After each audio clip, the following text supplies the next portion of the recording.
Hello दोस्तों, आप सभी का हमारे यूट्यूब चैनल जीएस का तूफान में सभी साथियों का स्वागत है।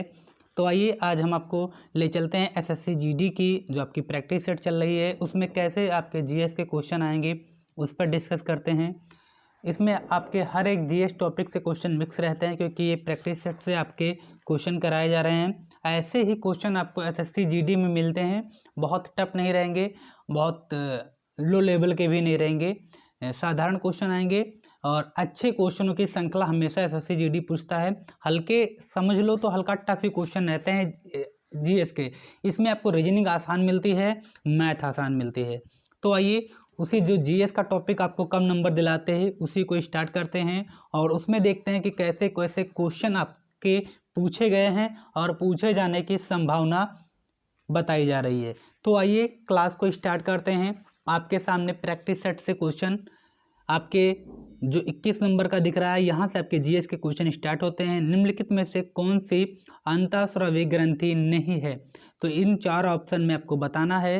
वो लार है, पीयूष है, थायराइड है, जो भी आपके ऑप्शन है इसमें आपको अपना आंसर ढूंढना है।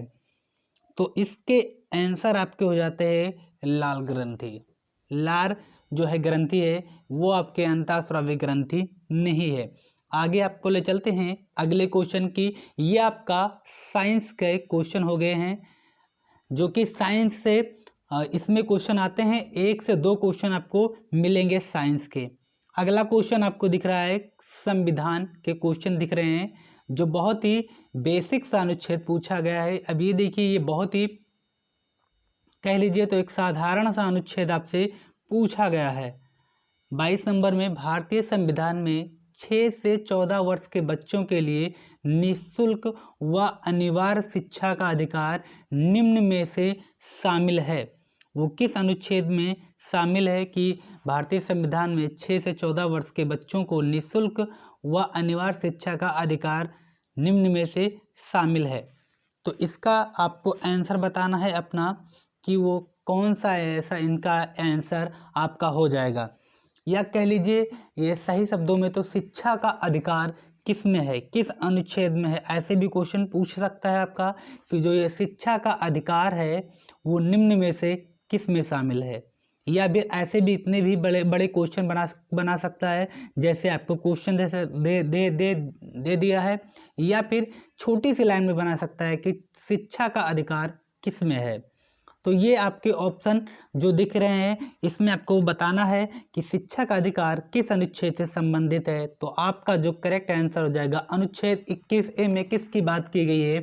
शिक्षा के अधिकार की बात की गई है। ये आपके बाद में जोड़ा गया है। ये अगर आपको पता है कि ये किस संविधान संशोधन के तहत जोड़ा गया है तो आप लोग इसका आंसर कमेंट बॉक्स में जरूर बताइएगा। आगे लेकर चलते हैं अगले क्वेश्चन की तरफ। तो इस क्वेश्चन में हमको क्या पता चला कि शिक्षा का अधिकार किस अनुच्छेद से संबंधित है? तो 21A से संबंधित है। आगे आपको ले चलते हैं क्वेश्चन नंबर 23 में और देखते हैं कि क्या पूछ रहा है। ये आपका हो गया है, जीएस के क्वेश्चन आ रहे हैं। निम्नलिखित में से कौन सा स्वतंत्रता सेनानी काकोरी रेल लूट कांड में सम्मिलित नहीं था? किसकी बात कर रहा है? काकोरी ट्रेन डकैती, जो कि अब उसका नाम क्या होगा? काकोरी षड्यंत्र यंत्र कर दिया गया है बदल कर उसका नाम, जो कि हमारा 1925 में हुआ था। 9 अगस्त को ये घटना हुई और इसमें शामिल नहीं थे, ये आपको बताना है। तो इसमें आपको पता होगा कि इसमें भगत सिंह सम्मिलित नहीं थे। सीधा ऑप्शन दिख रहा है, पहला ही ऑप्शन, क्योंकि इसमें चंद्रशेखर आज़ाद, अशफाक और राम प्रसाद बिस्मिल को फांसी दी गई थी और इसमें भगत सिंह का शामिल नहीं थे। भगत सिंह जिनको फांसी दी गई थी 1931 में, 23 मार्च 1931 में, इन्हों का एक प्रसिद्ध नारा था, वो आप लोग कमेंट बॉक्स में बताइएगा भगत सिंह की। तो भगत सिंह की फांसी की डेट अगर पूछता है तो 23 मार्च 1931 लगाओगे।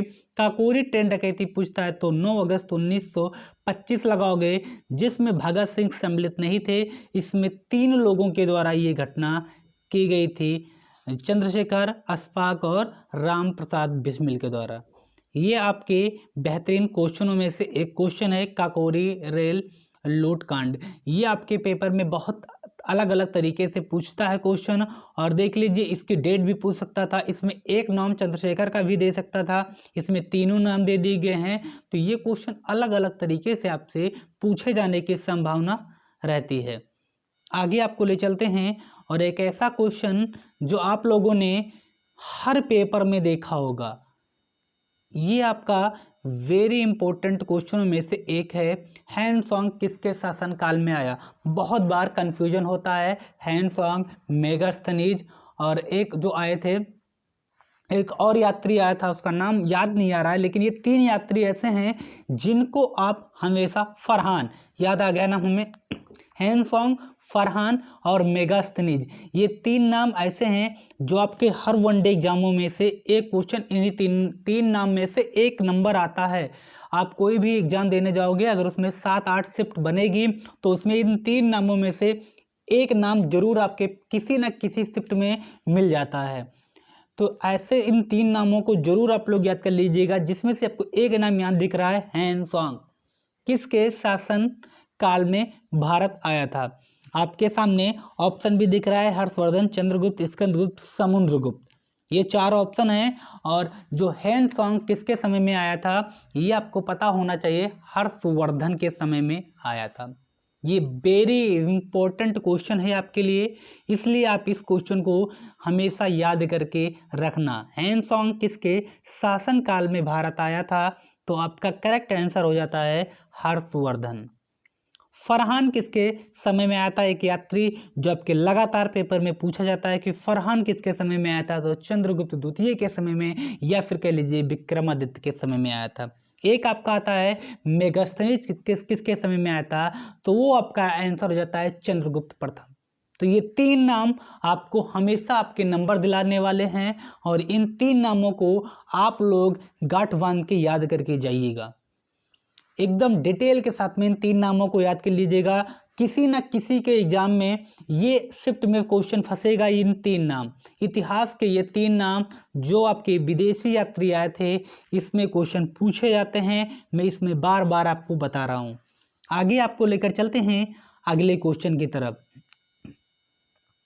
बहुत ही अच्छे क्वेश्चनों की ये सीरीज है और बहुत अच्छे लेवल के इसमें क्वेश्चन डाले गए हैं। बंगाल का विभाजन करने वाला वायसराय था, कौन था? तो वायसराय सबको पता है कि जब बंगाल का विभाजन हुआ था तो उस समय कौन सा वर्ष था? 1905 का समय था। किसका, कौन सा समय था साथियों? 1905 का समय था जब बंगाल विभाजन हुआ था। बंगाल विभाजन हुआ तो अब उस समय एक ऐसा इस समय दौर चल रहा है कि अब इसकी डेट इतनी बार पूछी जा चुकी है कि अब पेपरों में इसकी डेट नहीं पूछी जा रही है। अब पूछा जा रहा है कि बंगाल विभाजन के समय वायसराय कौन था। थोड़े से क्वेश्चन को उसने चेंज कर दिया है और जो आपका करेक्ट आंसर हो जाता है वो हो जाता है कर्जन। आपके डी ऑप्शन सही हो जाते हैं। बंगाल का विभाजन करने वाला जो वायसराय था वो था कर्जन। आगे आपको लेकर चलते हैं अगले क्वेश्चन की तरफ। शिवकिला प्रसिद्ध पर्वतीय दर्रा है, इसमें आपका क्या होना है? शिवकिला प्रसिद्ध पर्वतीय दर्रा है, ये आपका क्वेश्चन बनेगा। यहाँ थोड़ी सी लाइनें जो है वो डैश करके लिख दी गई। शिवकिला प्रसिद्ध दर्रा, पर्वतीय दर्रा कहाँ है? या फिर क्वेश्चन आपके सीधा पूछतेगा कि शिवकिला दर्रा किस राज्य में स्थित है। सीधा क्वेश्चन पूछता है कि शिवकिला दर्रा किस राज्य में स्थित है। क्वेश्चन की प्रवृत्ति कैसी भी हो, आंसर आपका वही होता है। और ऐसे क्वेश्चन आपको देखिएगा हर बार पेपर में मिलते हैं, हर बार मिलते हैं और हर बार आपको कंफ्यूजन पैदा करते हैं। और इसका आंसर हो जाता है हिमाचल प्रदेश। आगे लेकर चलते हैं, आपको दर्रे से भी आपके एक क्वेश्चन आते हैं, ये आपको याद रखना है। ये देखिए अष्टध्यायी के लेखक थे, बहुत ही अच्छा क्वेश्चन ये आपका आया है जीएस का। अष्टध्यायी के लेखक थे, इसमें आपको बताना है कि वो कौन थे। बहुत बार आपके पेपर में आया है और आने की भी संभावना है। ये 27 नंबर का जो क्वेश्चन दिख रहा है और इसमें आपका जो आंसर हो जाता है वो हो जाता है ऑप्शन बी, पढ़नी। जो आपका ऑप्शन है बी आपका सही आंसर हो जाता है। इस क्वेश्चन को इम्पोर्टेंट करके लगा लेना। आगे आपको लेकर चलते हैं क्वेश्चन नंबर 28 पर। द्वितीय बोध संगीति का आयोजन किसके राज्यकाल में हुआ था? यहाँ तो द्वितीय की बात किया है, लेकिन जो सबसे ज़्यादा पेपर में पूछा जाता है वो पूछी जाती है चौथी बोध संगीति के उपाध्यक्ष कौन थे। क्वेश्चन एक बार फिर से सुन लो। क्वेश्चन सबसे ज़्यादा इस जितनी भी एग्जामों में पूछा गया है वो सबसे ज़्यादा क्वेश्चन यही पूछा गया है कि चौथी बौद्ध संगीति के उपाध्यक्ष कौन थे।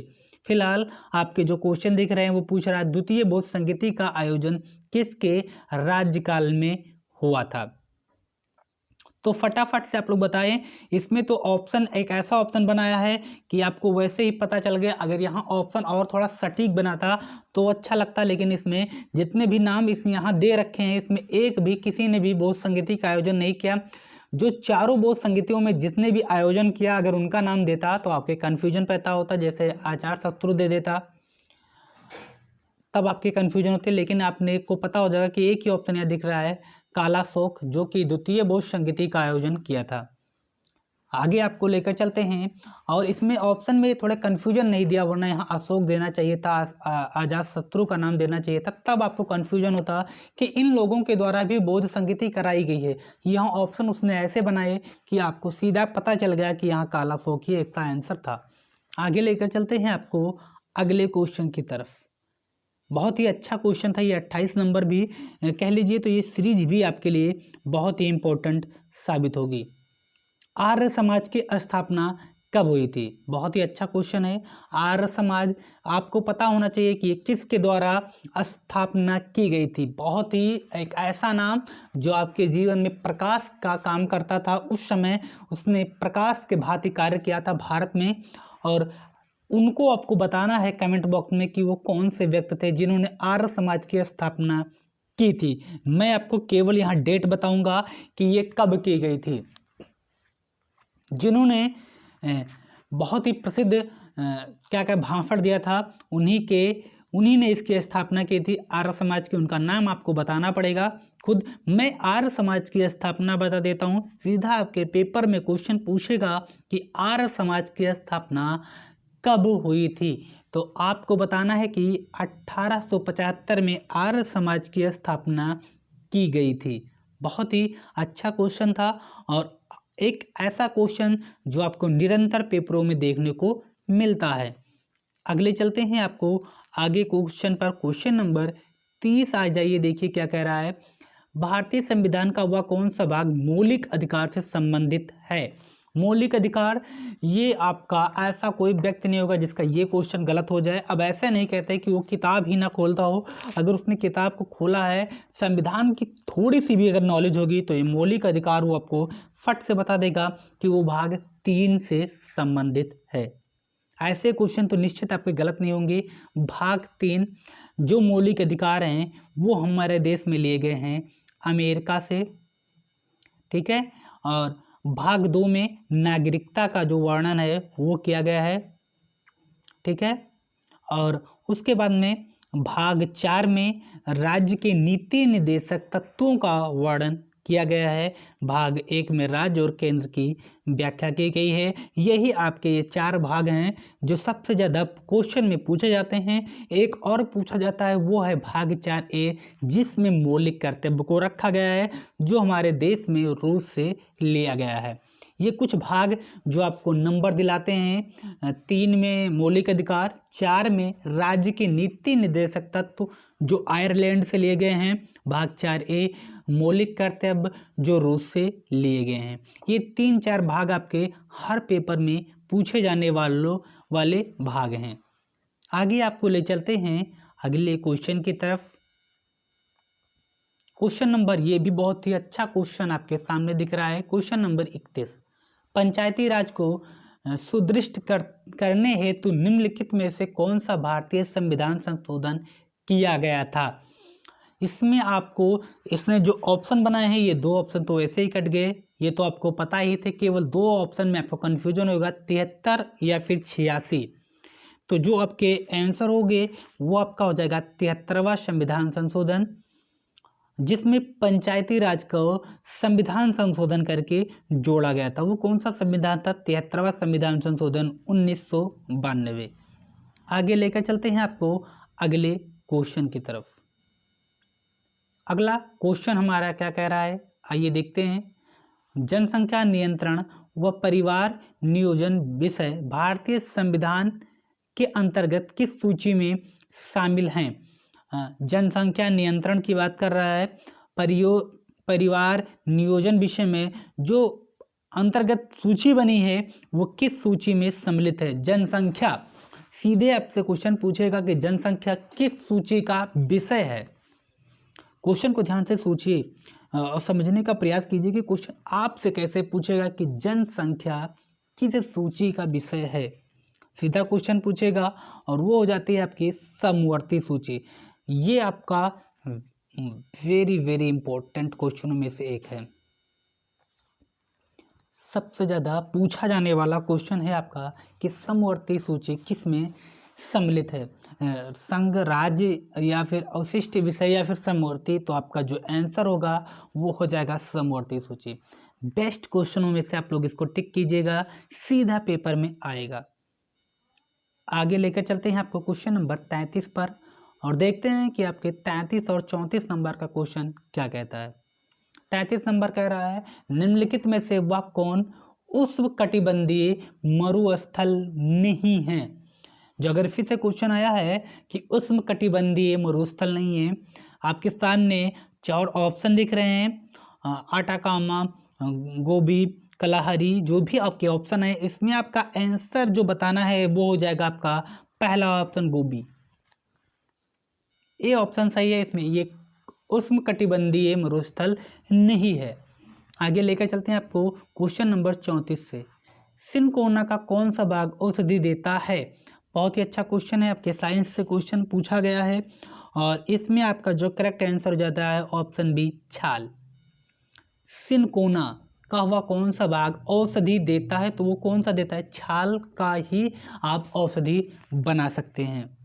आप किसी वृक्ष के भी आप पत्तों से भी बना सकते हैं, किसी की डालियों कूट के बनाइए, इसकी मतलब अलग अलग प्रकार की दवाएं आप पेड़ पौधों से बना सकते हो, औषधि बनाई जाती है। लेकिन यहाँ सिनकोना की बात कर रहा था जिसमें आप छाल से औषधि बना सकते हैं। आगे आपको ले चलते हैं अगले क्वेश्चन की तरफ। क्वेश्चन नंबर आपका है 35। देखते हैं क्या कह रहा है। योजना आयोग के स्थान पर नीति आयोग का गठन हुआ। पहले हमारे देश में एक योजना आई थी, आप सभी को पता है 1951 में बनी थी योजना आयोग। कब से बनी? 1951 से बनी थी हमारे देश में। बनी कब थी? 50 में बनी थी, लेकिन ये चलाई गई थी 1951 से। 1951 से पहली प्रथम योजना चलाई गई 1956 तक। 51 से 56 तक हमारी ये प्रथम योजना चली, बनी 50, चलाई 51 से 56 तक पहली योजना। और जब उसके स्थान पर बनी नीति आयोग जो अभी चल रही है वर्तमान में, ये गठन कब की गई थी? तो ये आपका जो गठन हुआ था वो होता 1 जनवरी 2015 को। कब गठन हुआ? नीति आयोग का गठन हुआ 1 जनवरी 2015 को इसका गठन किया गया था। आगे आपको लेकर चलते हैं क्वेश्चन नंबर 36 पर और देखते हैं TAB का टीका किस रोग से बचाव करता है। अच्छे क्वेश्चनों में से एक क्वेश्चन ये आपका 36 नंबर और इसमें आपका हो जाएगा ए ऑप्शन। मियादी बुखार में TAB का टीका मदद करता है। ठीक है, आगे आपको लेकर चलते हैं क्वेश्चन नंबर 36 पर और देखते हैं कि हमारा क्वेश्चन नंबर 37 क्या कह रहा है। गांधी जी की सत्याग्रह रणनीति में से निम्नलिखित में से किसे सबसे अंतिम स्थान प्राप्त है? गांधी जी की सत्याग्रह रणनीति में निम्नलिखित में से किसे सबसे अंतरिम स्थान प्राप्त है? तो फटाक से बता दीजिए, इसमें से आपके ऑप्शन क्या हो जाएंगे? ऑप्शन सी, हड़ताल। आप लोगों ने देखा होगा कि गांधी जी सबसे ज़्यादा हड़ताल पे ज़्यादा इनकी प्रवृत्ति होती थी, ज़्यादा ये हड़ताल पर ध्यान देते थे। अगला आपके सामने क्वेश्चन है, क्वेश्चन नंबर 38। केंद्रीय खाद्य प्रौद्योगिकी अनुसंधान संस्थान स्थित है, किसकी बात कर रहा है? केंद्रीय खाद्य प्रौद्योगिकी अनुसंधान। बेहतरीन क्वेश्चन है और इसका आंसर आपको दिख रहा है कर्नाटक आपका करेक्ट आंसर हो जाएगा। आगे आपके जो क्वेश्चन बचे हैं वो आपका 1-2 क्वेश्चन और बचे हैं, उसको कर लेते हैं। केसर प्राप्त किया जाता है, केसर प्राप्त किया जाता है, तो केसर जिसे क्या कहते हैं, दाने दाने में है केसर का, वो प्रचार आप लोगों ने देखा होगा, और वो हो जाएगा पुष्प जो है वटिकाग्र से ये किया जाता है। आगे आपको दिख रहा है क्वेश्चन नंबर 40 जो आपके संविधान से क्वेश्चन दिख रहा है। एक अंतिम क्वेश्चन यही आपका है आज की क्लास का, और संविधान से क्वेश्चन है कि भारत में उच्चतम न्यायालय ने संविधान के बुनियादी ढांचे का सिद्धांत दिया। फटाफट से आप लोग इसका आंसर कमेंट बॉक्स में बताएंगे कि भारत में जो उच्चतम न्यायालय ने संविधान के बुनियादी ढांचे का सिद्धांत दिया था केशवानंद भारतीय मामले में। 13 जजों की बेंच, सबसे बड़ी बेंच किस में लगी थी? केशवानंद भारतीय केस में लगी।